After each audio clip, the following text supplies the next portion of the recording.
ನಟ ವಿನೋದ್ ಪ್ರಭಾಕರ್ ಆರೋಗ್ಯದಲ್ಲಿ ಚೇತರಿಕೆ ಕಂಡುಬಂದಿದೆ. ಇವತ್ತು ಆಸ್ಪತ್ರೆಯಿಂದ ಡಿಸ್ಚಾರ್ಜ್ ಆಗುವ ಸಾಧ್ಯತೆ ಇದೆ. ನಾಗರಬಾವಿಯ ಖಾಸಗಿ ಆಸ್ಪತ್ರೆಯಲ್ಲಿರುವ ವಿನೋದ್ ಪ್ರಭಾಕರ್ ಒಂದ್ ಕಡೆ ಆಸ್ಪತ್ರೆಯಲ್ಲಿ ಚಿಕಿತ್ಸೆ ಪಡ್ಕೊಂಡು ಇವತ್ತು ಡಿಸ್ಚಾರ್ಜ್ ಆಗಲಿದ್ದಾರೆ. ನಾಳೆಯಿಂದ ಬಲರಾಮ ಚಿತ್ರದ ಪ್ರಚಾರದಲ್ಲಿ ಕೂಡ ಬ್ಯುಸಿ ಆಗ್ತಾರೆ. ಅಭಿಮಾನಿಗಳು ಆತಂಕ ಪಡುವ ಅಗತ್ಯವಿಲ್ಲ ಅಂತ ಅವರ ಪತ್ನಿ ಹೇಳಿದ್ದಾರೆ. ನಿರಂತರ ಕೆಲಸದ ಒತ್ತಡದಿಂದಾಗಿ ಲೋ ಬಿಪಿ ಆದ ಹಿನ್ನೆಲೆಯಲ್ಲಿ ತತ್ಕ್ಷಣ ಅವರನ್ನ ಹಾಸ್ಪಿಟಲ್ಗೆ ದಾಖಲು ಮಾಡಲಾಗಿತ್ತು. ಆಸ್ಪತ್ರೆಯಲ್ಲಿ ಚಿಕಿತ್ಸೆ ಪಡೆದು ಸಂಪೂರ್ಣವಾಗಿ ಗುಣಮುಖರಾಗಿದ್ದಾರೆ.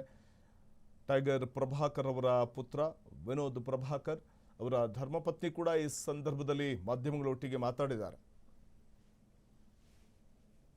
ಸ್ವಲ್ಪ ಲೋ ಫೀಲ್ ಆಗ್ತಿತ್ತು ಅವ್ರಿಗೆ. ಸೊ ಇಮಿಡಿಯೇಟ್ ಆಗಿ ಒಂಚೂರು ಹಾಸ್ಪಿಟಲ್ ಹೋಗೋಣ ಅಂತ ಅಂದ್ರು. ಈಗ ಬಂದು ಆಸ್ ಯೂಶುವಲ್ ಒಂದೊಂದು ಟೆಸ್ಟ್ ಮಾಡ್ತಾರಲ್ಲ, ಸೊ ಆ ಟೆಸ್ಟ್ ಎಲ್ಲ ಆಗಿದೆ. ಎಲ್ಲ ಟೆಸ್ಟ್ ನಾರ್ಮಲ್ ಆಗಿ ಬಂದಿದೆ. Is fine now. ಈಗ ICU ಅಲ್ಲಿ ಇದ್ದು ಈಗ ವಾರ್ಡಿಗೆ ಶಿಫ್ಟ್ ಆಗಿದ್ದಾರೆ.